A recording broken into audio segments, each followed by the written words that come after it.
Hi everybody, good evening and welcome back to another stream, and thank you all for being part of this. So we've got a really interesting conversation lined up tonight, but before we get to that, just a couple of things we need to go through. So the usual routine, folks, if you're watching this on Facebook, share and like it. If you're watching it on YouTube, share, subscribe. Hit the notifications bell, because the naughty people at YouTube sometimes unfollow people. So do make sure you're fully signed up. All my social media links are in the description below. So Rumble, you can see my Odyssey channel, you can see my BitChute, all the channels, they're all down there. Go and have a look. Make sure you subscribe to them all.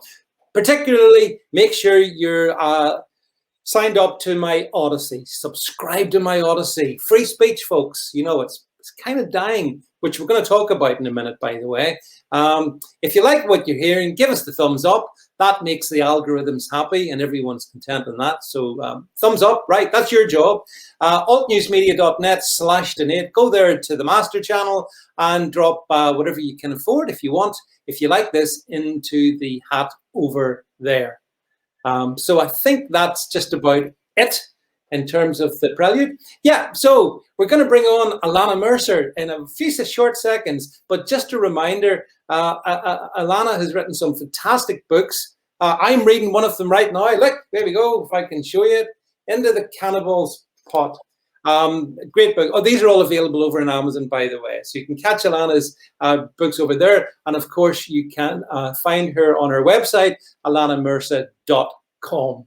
You can also find her on Parler and on Gab, I believe. So Ilana is you can find her on all those sites, but even better, you can see her right now. So please welcome Ilana onto the stream. Hi, David. Lovely to see you again. Yeah, hi, Ilana. Good to see you. It's been a while, actually. We would have probably spoken before this, but our good friends at YouTube put me in digital jail for a week. So, which brings us actually very nicely to the topic we're going to talk about in a second. But yeah, but great to see you again, Ilana. And you know, it's really good that to expose if you like, my audience is. It's about 80% British, 20% American. So it's good to expose Brits to your analytical brain and your opinions and thoughts. So that's really good stuff. So hey, listen, so good to see you back.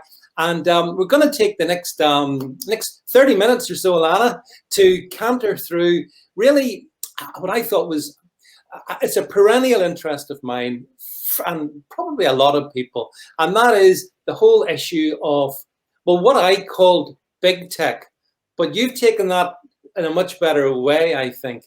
And if we can bring up this article, we'll start on this one, Ilana. And this is Ilana's website. This is the article we want to chat about. Deep tech, locked down, locked out, first by the state and then by Silicon Valley. Maybe that's not such a misspeak. Silicon Valley. So Ilana, you've coined this term deep tech for big tech, really. So talk us through, first of all, what are you driving at when it comes to that terminology? Well, David, first of all, you said that you haven't seen me for a long time, but you must have been missing me because I saw you about a week and a half ago. So this is a good omen for our future relationships, because I really want to come on very frequently with you.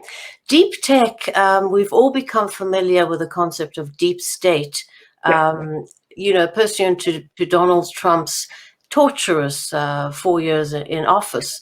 And in fact, deep state, I don't want to go off on a tangent too much, was the first time I heard it was on PBS, which is our equivalent of BBC, not half as good or informative. And the Liberal, one of the Liberal stars they have, I can't remember his name, was speaking with an individual against the military-industrial complex about the deep state. So when the Liberals call us conspiracy theorists for speaking about the permanent bureaucracy, Yes, Prime Minister, your audience will know that wonderful program, Yes, Prime Minister, deep permanent bureaucracy. They accuse us of conspiracy thinking. However, the deep state unelected, legislating on so many levels with tentacles into civil society and in every aspect of society should be, just it's a mundane, obvious thing. And so to me, the extension of it is deep tech, because it's, octopus-like reach into our civil society and the state. It cannot be, quantified. It's so profound. So I think deep tech much more epitomizes what big tech is doing. Yes, big is good. There's nothing wrong with big, but this is deep tech that mirrors the deep state.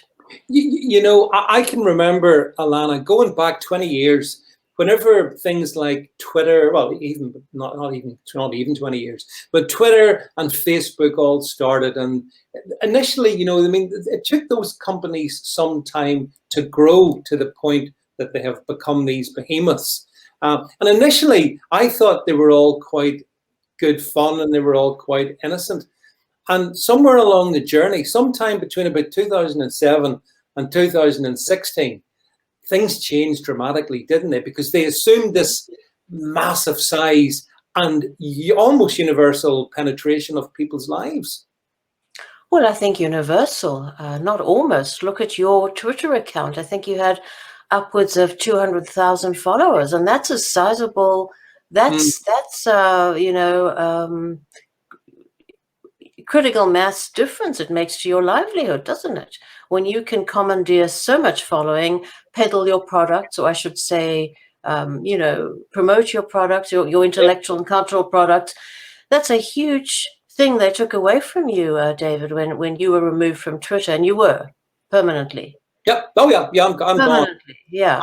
David Vance. I mean, you're very good-humored about it. You're good-natured about it, but it's devastating. It really is devastating, because the reach, if you have a dedicated audience, it can really impact your livelihood. And it's an aspect of it. When you're disenfranchised or deplatformed from all these platforms, it does make a huge difference. And the greatest dread for people whose livelihood is their intellectual products is Amazon. I don't even want to say that in any public forum, but imagine if our books were digitally burned. And there are many of us dissidents, such as American Renaissance, for example, that have been banned and deplatformed by banks and PayPal for years. And our habit is just to quietly go into that night, as not to say anything, to shoulder it bravely, stiff her upper lip and all that stuff. The stuff Meghan Markle doesn't do. Stiff her upper lip, Yeah. So it's very frightening. The reach is considerable. They ballooned. I call it economic gigantism. It's almost perverse in their power, because their revenue is larger than 4 of the G20 countries. Think about it. Yep. Well, actually, if we go back to your article, if we can just bring up, there's loads of good points in it, but I wanted to talk them through. So we can just bring it back up, and if we can just scroll down a little bit here. Just scroll down a little bit more. Yeah. So, Ilana, as you put it, let dissidents eat cake. And just as you've been saying, it is the disenfranchised. Well, that's us, that's you, that's me, that's many people who have been either blocked, like you have, from growing your platform, or removed entirely, by as in my own case. And then, as you say, also, I mean, where does it end? Because they can come for books, they can come for you financially. And the point you made, and this is what I wanted to chat to you about. But you get the refrain coming from the left. Look, these are private companies. From the right, too. Especially from the right. The left, to their credit, don't make any excuses for banning thought crimes, because that's what we are. We have not perpetrated aggression against any person or property. We are guilty of thought crimes in a free society. Think about it. When we frame it like that, the left has no qualms about cutting us out of polite civil society and actually making sure that we can't make a living. The right is making this very dated, I believe, because we do need fresh thinking about these deep statists, these pirates of the ship of state. Yeah, yeah. Have the ship of state. I don't care about the ship of state. No, no. But don't make me comply just as the government makes me comply. So the conservatives are in fact making this argument of, the old-fashioned free market argument, which we love the free market, is that this is private property. Private property does as it wishes, and I support that. But this is something, and what I try to show in this column is that this is something other than private property. And delightfully, last night I perused the headlines and I saw that Clarence Thomas, Supreme Court judge in the US, very fine mind, he has begun thinking on deep tech. And his thoughts really echo this column to a great deal. And what he was getting at, which is just what I say in this column, and of course, it's a wonderful thing to have validation for my thinking. He was saying, look, if you can't make a living outside these venues, these platforms, there's something other than strictly your private property rights, the private property rights of these conglomerates at stake. Yeah, absolutely. Your point about conservatives actually is a good one also, Ilana, because whenever I was deplatformed from Twitter, I noticed there was a lack of, shall we say, a lack of support from those who I would have considered up until that point, associates, conservative-minded associates. And I'll tell you why that was, in my view. They were scared that if they spoke up for me, then they would be next. And so I'm shuffled off over the plank into the water, into the Stygian darkness below, and they all hope that they'll be okay. But that's wrong thinking as well, isn't it? Because they will come for them too. It's just they came for people like me first. Well, I think you're being quite too charitable to Conservative Inc. What dissidents, to their immense credit, what we used to call Conservative Inc., townhall.com, so many of these conservative enormous platforms are publishing me. They are moving ahead with their readers. And when you read the comments, we are the majority. Populists, Trump voters are certainly, the thinking is hardcore and totally in line with my thinking. So to their great credit, I'm being published by these, because I was syndicated in 2001. And the argument, of course, I came this vehemently against Bush's criminal invasion of Iraq and yours. And of course, I was told that wouldn't fly and my syndication fell through. But these days, the same people that wouldn't publish me and syndicate me are publishing these views because they are smart enough to realize that we are the mainstream conservatives. But there is an elite that, as you say, is very smug and is quite happy to see David Vance deplatformed.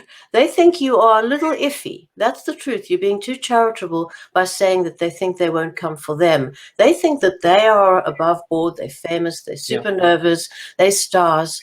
We are the shabby dissidents, and they're quite happy to throw us into the bloody waters. But and this is exactly why I won't vote Republican again, not ever. GOP, RIP.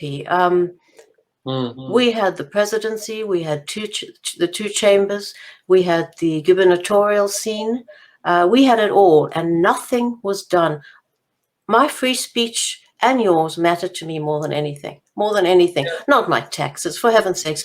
We are a country with a national debt of 28 trillion. Don't talk to me about small government, This is a farce. My ability to speak my mind in the land of the free and the home of the brave. And the conservatives have done nothing. And bit by bit, they've watched themselves being encroached upon. They are no longer, welcome in those liberal green rooms, before they go on television. They are increasingly out of respectable company. Why the president? Well, the president is the epitome of a dissident, but they realize that it's but they're still not doing anything. They have these stupid little initiatives like the 230. It's neither here nor there, but they've done nothing. Basically, they've done nothing to help speech. It's been, I'll tell you, Ilana, from this side of the pond, so to speak, and we thought that President Trump he could perhaps help fight back against the deep tech, cartels. And when we saw nothing happen, and then he was obviously he lost the election. He lost the election. YouTube. Then we realized that, well, where's this going to go now? Who will stand up? Who will speak for the disenfranchised, for the dissidents? Because it's not. He was our best chance. But we are not. The thing with conservatives too, I don't know if you find it, if they're less articulate as they are in America, is that they are, I would expect British conservatives to be able to articulate the philosophy and the need, and as I do, distill to the analytical marrow what has to happen and the arguments to be made. And the civil rights legislation that we passed in the 1960s, 1964, why has there not been any initiative on behalf, maybe class action even, on behalf of litigators, conservative litigators, taking us all under their wing? Wouldn't we be grateful for that? Because if not the letter of the law, evicting someone based on the color of their skin is unacceptable. What about evicting someone because of thought crimes? So it's certainly in the spirit of civil rights legislation that they are flouting the spirit of this legislation. We have this law. Why has nothing been done? I'm sick and tired of the fact that all these oppressive laws, and I don't support civil. Like Barry Goldwater, I don't support the whole panoply of civil rights legislation. However, it's a fact. It's not going away, and I wanted to work to protect my thoughts and my writing, and yours and everybody's. I don't care what speech it is. Yeah, well, I mean, as you point out, Ilana, in the article, you talk about the fact that quislings such as Apple, Amazon, Facebook, Twitter, they colluded in an egregious and obvious manner, and blatant manner, actually. As you say, in flagrant violation of pro-competition sensibility to ensure that Parler, at that point back in January, was basically taken down. And that was something. I mean, it's one thing to restrict your speech on their platforms, but they want to restrict your speech on any platforms, don't they?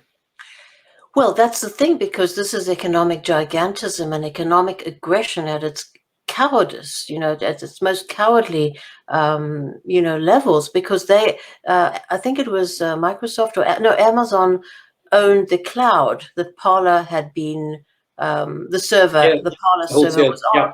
And so they were able to reach, that's why the tentacular deep tech reach, they were able to reach beyond their the purview of what we think beyond their their limits, and and prevent that cloud from hosting Parler. Now, Parler hadn't. When libertarians talk about aggression, we are very clear. The libertarian law prohibits aggression. Your mitts stop at my face. That's it. But everything else has to be allowed. Now, Parler did not defraud anyone. They did not do anything to violate the law, except this was pure political enmity. Whether they picked up this or the other tweet unpoliced. This is why I say all these little tweaking that conservatives speak of, these platforms as utilities have to be entirely, entertaining of free speech, complete free speech. And we conservatives mustn't come and say, oh, well, that promotes abortion. I don't like that. Take the speech that offends me. Every speech, whether it's anti-Semitic, any kind of speech, we have to promote these platforms as, absolute free speech forums.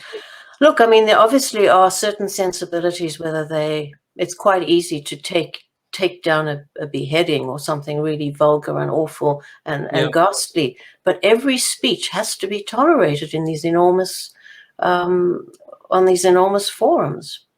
I think you're right. The problem is, Ilana, though, that the only sort of platforms where I see what you've just said being enabled and tolerated is if I go to, we're both on Gab together. And on Gab, I've got to be honest, about 3 or 4 years ago, I remember going on Gab and I was horrified. I'll be honest, I was horrified by some of the anti-Semitism I saw in it. It kind of shocked me a bit.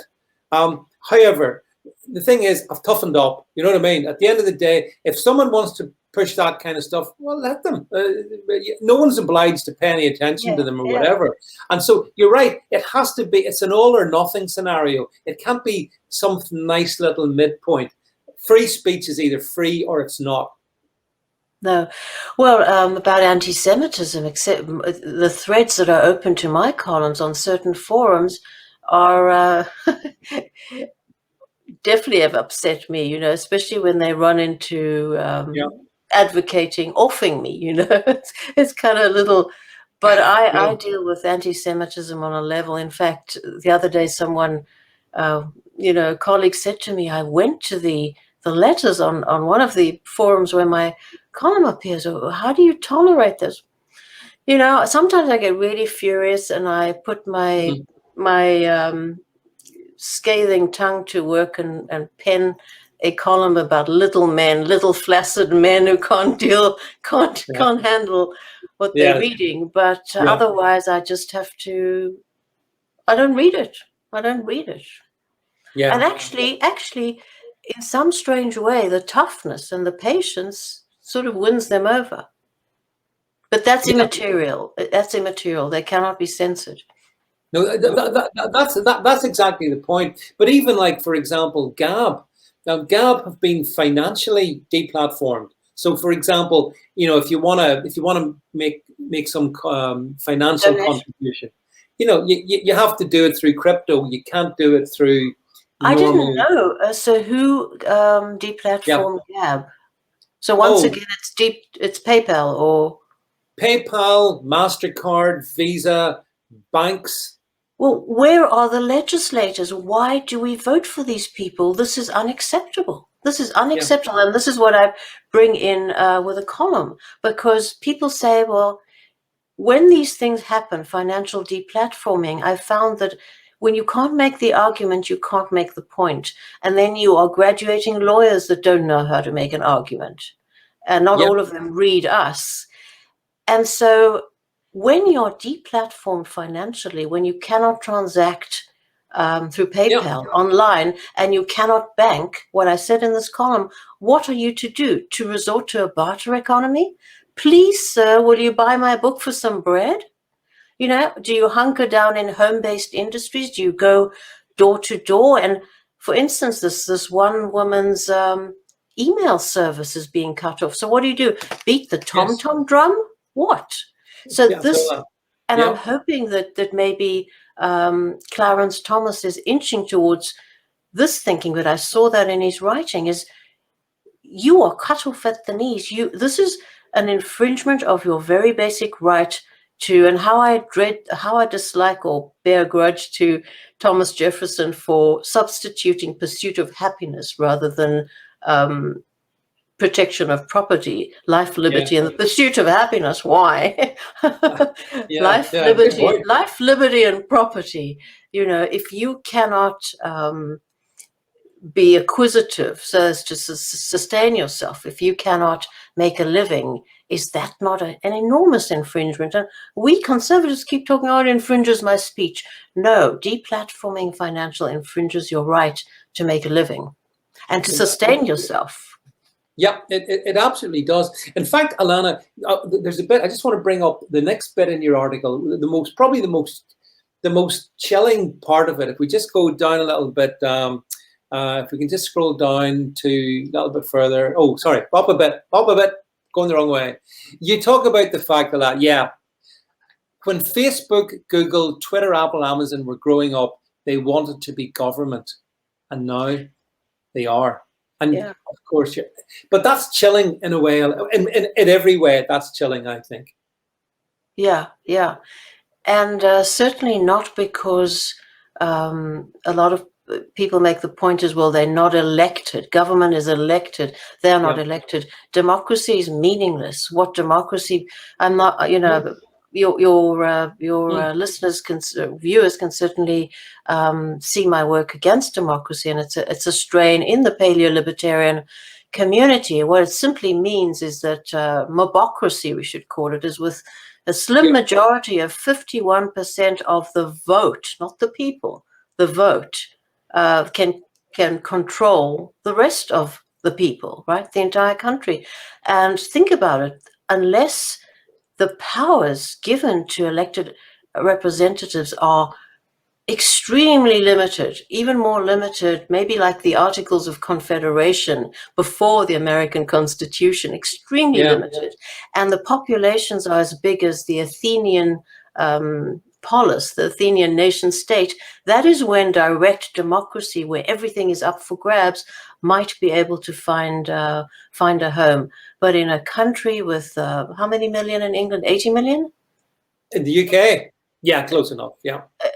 With us, 300, and with us it grows by, like, it's not natural birth, it's immigration. But with us, it's what is it? Approaching 350 or 340 million.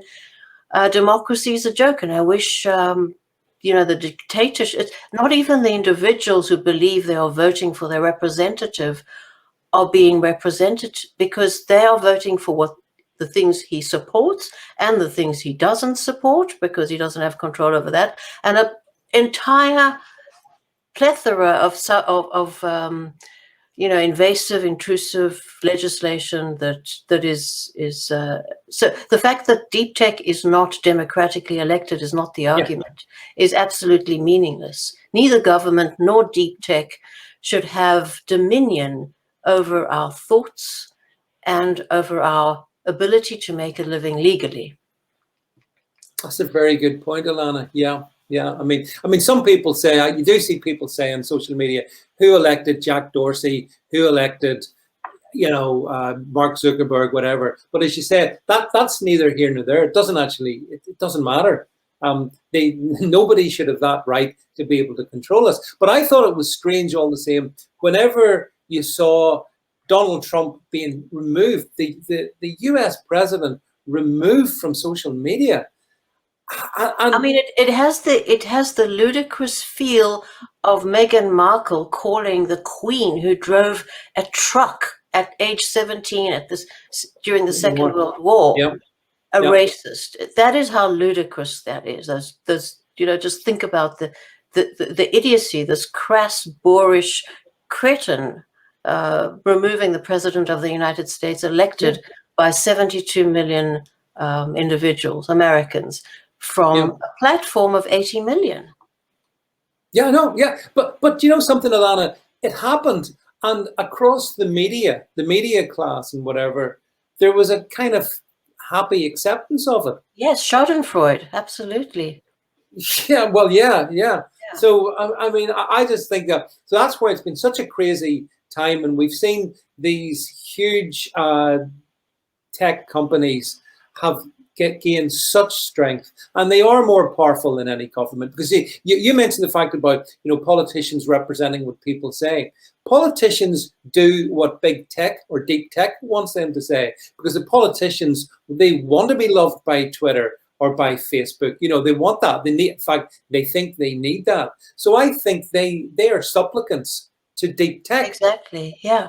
And also, of course, they rely on the donations. They have extreme pull, and lobbyists. They have entire departments, just as they have human resource departments in these awful fiefdoms of deep tech. And without saying too much, I mean, I've lived off deep tech for 20 years, our household. But in addition to the fiefdoms they have of managing whites, especially, you know, the white fragility ethos, the fact that, you know, it's minority above merit, these enormous, they've almost, as I said in the column, structured like an Arab petrostate, where you have the chief meeting and meeting money to his various preferred fiefdoms within the company. So to call this beautiful free market capitalism, no, it's not.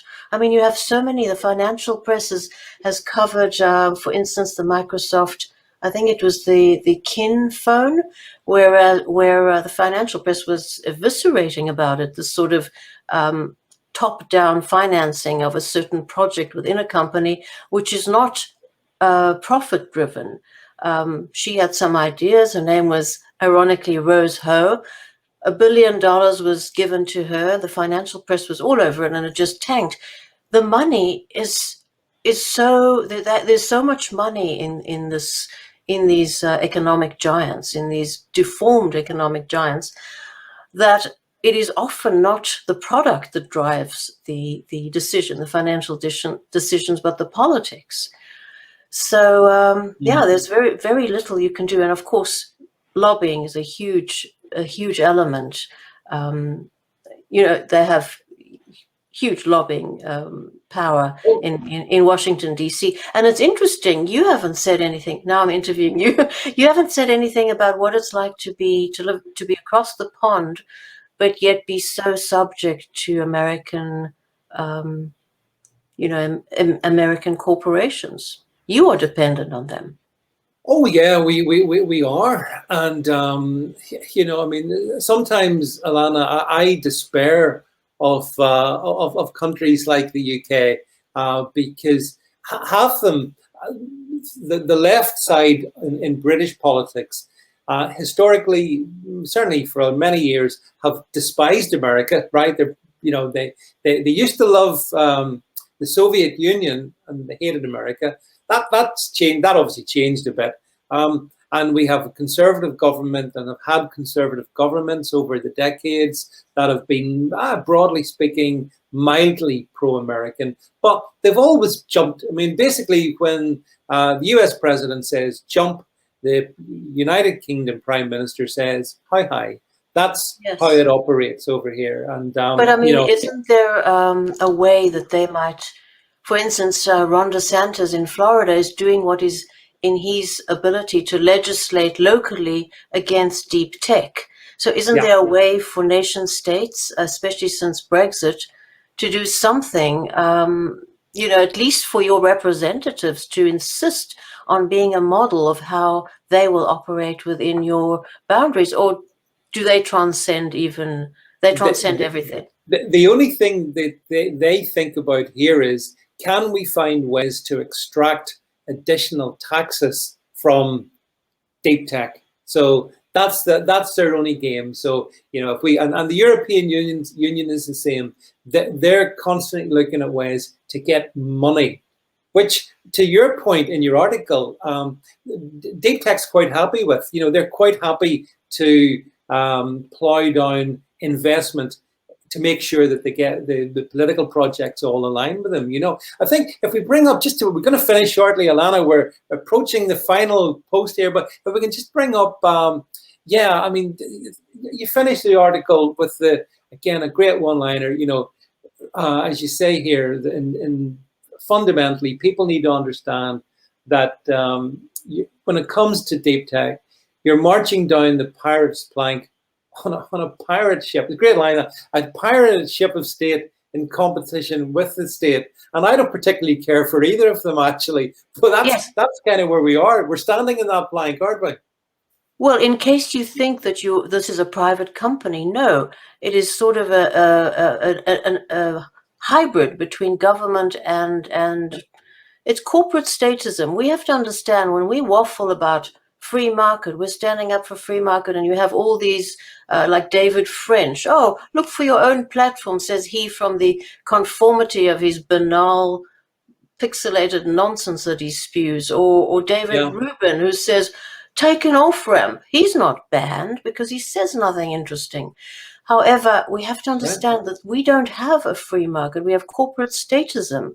And increasingly, what's happening with this tight enmeshment between the state and private companies is that in the case of these behemoths, as you say, all I can think of is elephantiasis, that disease where you grow like Elephant Man, this economic gigantism, deformity of companies, that they are reaching into the state, commandeering the state like a ship of pirates. And what are we doing by defending them is we're walking down the plank, that's all.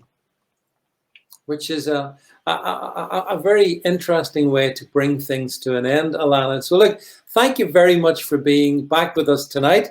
And as I say, I hope everybody listening will make sure you follow Ilana on those channels where you can find her, which are we put in the links.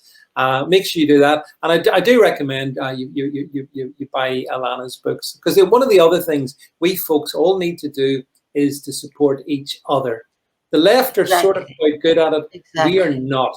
And that annoys me that we're not. So I'd like everyone to do that. And Ilana, here's to the next time. It won't be so long. Yes. And thank you very much again. Thanks everyone for watching, and we'll catch up with you folks real soon. Bye for now. Bye-bye.